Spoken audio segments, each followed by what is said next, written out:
What's up guys, TechLab here. Now in today's video we're going to be catching up with the RTX 2080. I thought it was about time because I've had this graphics card for a while now in the studio. We've used it in a build. We've actually done a bit of a repair on it. You would have seen that in a previous video, but it's from a generation that I completely missed, and I thought it was time for us to actually see what this graphics card can still do.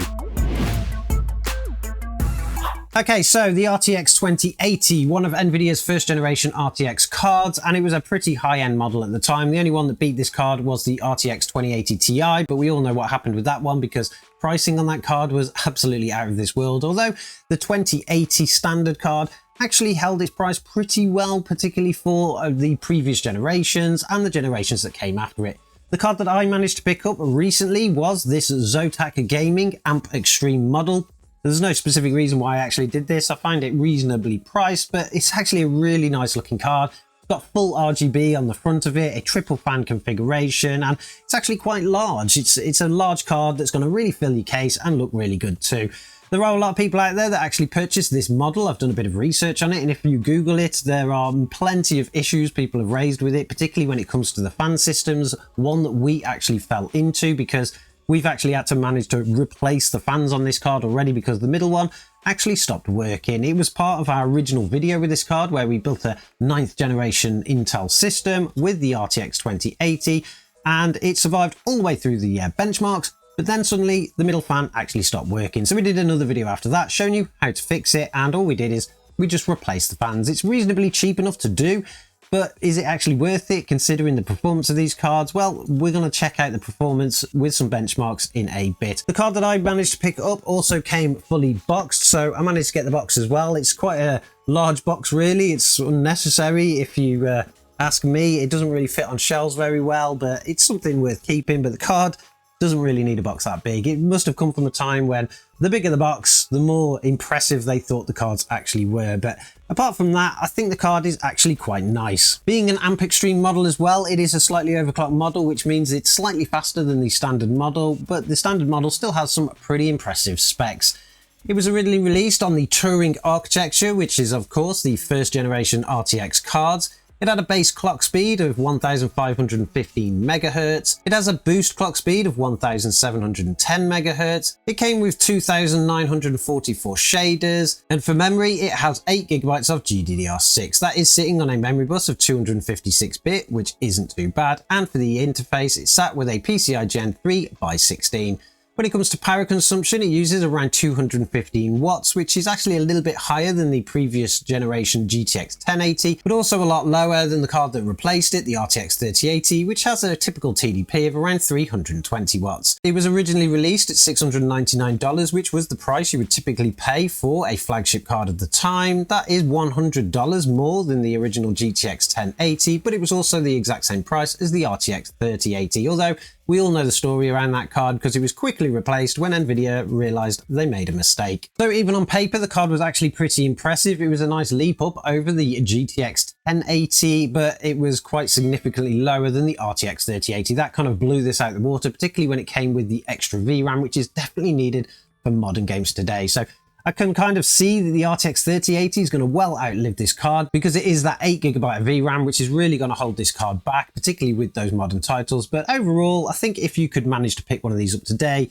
you're probably looking at a pretty decent card because I actually paid around £200 for this. Now, it's probably a little bit more than I would like them to be, but for anybody out there that has a £200 budget, your options are very limited nowadays. So the RTX 2080 could actually be a decent option for you, particularly when you want to try some of those ray tracing titles or some of those games that kind of force mandatory have that requirement. You absolutely need hardware ray tracing to play them. So you've either got to go for something really new or you got to go for something around the 20 series cards like this one. And I would probably guess you probably want something like this or the RTX 2070 Super, because the lower end cards, the 2060s and things like that, just really don't have the grunt to kind of power through games like Indiana Jones or Doom the Dark Ages. But overall, I think this card is actually kind of worth the money. It's something that you could definitely pick up for around that price, and you're not going to be disappointed overall. At the time of these releasing, I didn't actually have any 20 series cards at all. I was looking at a 2070 back then for my own personal system, but instead I bought the RX 5700 XT.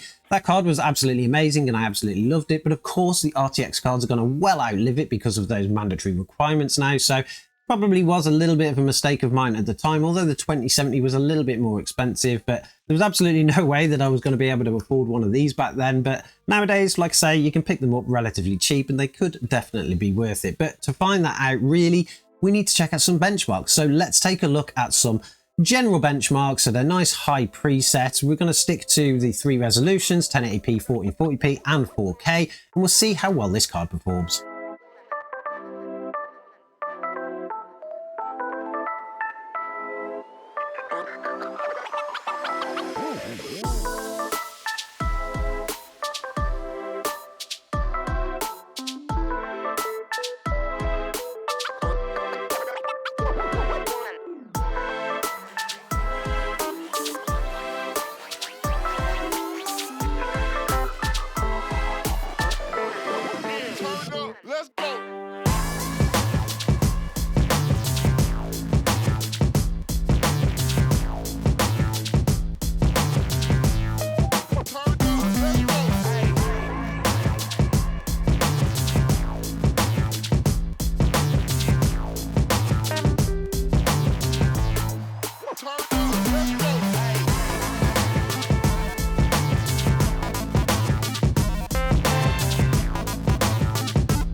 So as you can see from the benchmarks, the RTX 2080 actually still does extremely well, even at 1440p. 4K, not so much. You probably don't want to be 4K gaming with this anymore. Older games you can definitely get away with, but the hit on performance is just far too much for anybody to have a decent enough experience. So 1440p is probably the maximum resolution that you really want to go to. Most of the games, if you want a high FPS experience, you're definitely going to have to go to 1080p, but you will need a CPU that can kind of keep up with it a little bit. But overall, I think it did exceptionally well.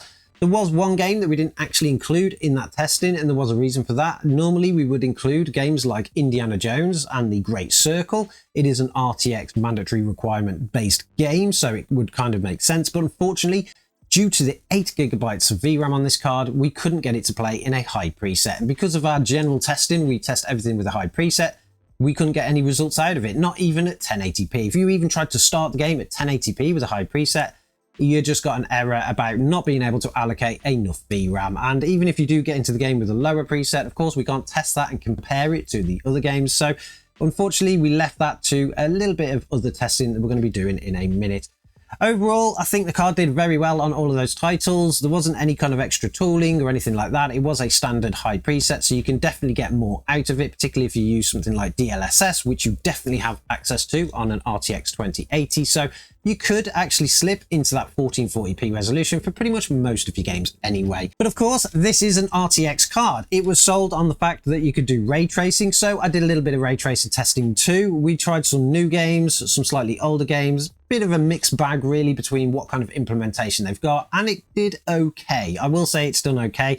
Definitely for a first generation card. The first game that we tested was Alan Wake 2. Now that game is super demanding anyway, even without ray tracing being enabled. And even if we run it in 1080p with a high preset while having RT on as a low setting, we did need to use DLSS with a quality setting just to be able to manage to scrape 55 frames per second on average with a 1% low 39.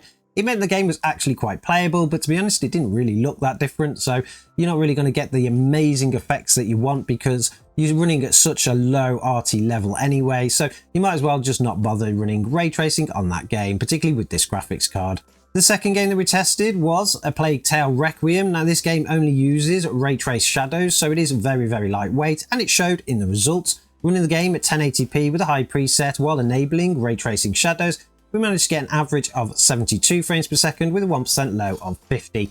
Now that was a significant drop considering that without ray tracing you can get nearly 90 frames per second, so it's about a 20 frame per second drop really, so it's not too bad. But then again, the RT implementation here just being on shadows means that you don't really see a lot of difference anyway. So again, another game that is probably not even worth it. The next game that we tested was Cyberpunk 2077. Many people see this as the RT demonstration of all time. It is a fantastic game and it does look amazing if you can get RT working, and we got a reasonable result here.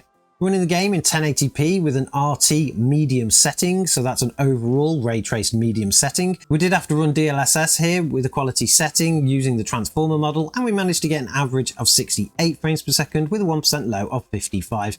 Again, the game actually looked quite good with this kind of configuration. You got some better reflections, you got some better lighting, and it is still more than playable. So at least the RTX 2080 here can really kind of get you into an entry-level ray tracing experience, particularly with this game. One game that I've never tested before, but I thought was definitely worth taking a look at on the RTX 2080 was, of course, Half-Life 2 RTX. Now this game isn't really an actual full game, it's more of a demo than anything for ray tracing effects, and it really goes to show when you look at the performance. In a normal circumstance, Half-Life 2 would get kind of unbelievable amounts of frames per second here, but as soon as you enable ray tracing version, you're going to get such a drop in performance that it might not actually be even worth it. We had to run the game in 1080p and completely with a low RT setting here, and we still only managed to achieve around 50 frames per second on average with a 1% low of 39. For anybody out there that's really used to playing that game in its normal mode, will kind of think that that is unbelievable, because that is kind of the performance that you would get from a very, very low integrated graphics on that game. But of course, it did look fantastic. It was an exceptionally looking game with all the ray tracing effects. It just, again, might not actually be worth it, particularly with this card. Being a demo, you might still want to give it a bit of a go and kind of look at how good things can look, because there's only really 2 levels there, I think, that's available on that demo. So if you do have an RTX 2080, you can definitely check that game out, but just don't expect miracles in terms of performance. Indiana Jones and the Great Circle, being a game that requires ray tracing cards because it's always using ray tracing, actually performed okay on this graphics card, particularly when you lowered the settings. Running the game in 1080p with a medium preset just to even get past that VRAM issue so that it would start, you can get an average of around 98 frames per second with a 1% low of 76. That's actually not a bad performance. The game was super smooth and it looked fantastic too, so you can definitely play Indiana Jones on an RTX 2080. You just need to drop those settings a little bit and everything will work perfectly fine. And then the last game in our ray tracing testing was Spider-Man Remastered. Now this, again, just like A Plague Tale, doesn't actually have full ray tracing across the board. It does only use RT reflections, so don't expect miracles here in terms of a completely different quality picture. But running the game in 1080p with a very high setting this time and enabling those ray traced reflections, we can get an average of 118 frames per second with a 1% low of 69. Now, if you are a gamer that expects a high FPS experience here, of course, disabling those RT reflections, which won't make that much of a difference in terms of gameplay experience anyway, you could actually get around 156 frames per second. So if you are somebody that wants to kind of boost over that 120, particularly to meet maybe your hertz or maximum hertz of your monitor, you definitely don't want to enable the RT reflections on this game because it doesn't really make that much of a difference and you can get the extra performance out of it. But if you are somebody that's happy with 60 FPS, you could definitely play that game all the way through with the very highest settings with RT reflections and get the most or the best visual experience possible. Overall, when it comes to ray tracing, the RTX 2080 is a bit of a mixed bag really. For the games that actually have quite demanding RT effects, so they've pretty much got everything like Cyberpunk 2077, the first generationness of this card actually goes to show. You probably don't want to even aim for this if you are looking at playing the latest and greatest AAA titles with ray tracing enabled. It's just too old now and the generational technology in it just isn't enough. It's definitely worth going for at least the 30 series cards. But if you are somebody out there that likes to play those older games and just enable a little bit of ray tracing here and there just to experience things differently, the RTX 2080 will definitely get the job done. Now, I've been pretty impressed with this card so far. The only biggest limitation, which I really don't like on this card, is the level of VRAM. But then again, we're all in that boat with most cards anyway. Anything from AMD's time during the generation of this card will only have a maximum of 8GB of VRAM, but they didn't even have hardware ray tracing, so you still can't even play most modern games on them anyway. So if you were somebody that managed to pick one of these up back in the day, you're probably still gaming perfectly fine on it. It will still get the job done. If you are somebody out there, particularly a budget gamer nowadays, looking for a card that has pretty much as much technology as you can, you want some DLSS, you want some FSR, you want to try a little bit of ray tracing, definitely go check out the RTX 2080. It's still really holding up quite well today. But anyway, that brings us to the end of our look at the RTX 2080. Let me know in the comments below, do you have one or have you had one in the past and what did you think about it? I'm pretty sure there's a lot of gamers out there that still have these graphics cards in their gaming PCs. I don't think you would have been a budget gamer back in the day if you were purchasing them, but maybe you picked it up recently or since then for a good price. Let me know how much you paid for them because it's always worth checking on those kind of things. Don't forget to subscribe to the channel if you like this kind of content because we've got lots of graphics cards again that we want to look at this year and you definitely won't want to miss them. And I'm sure as always, catch you guys in the next one.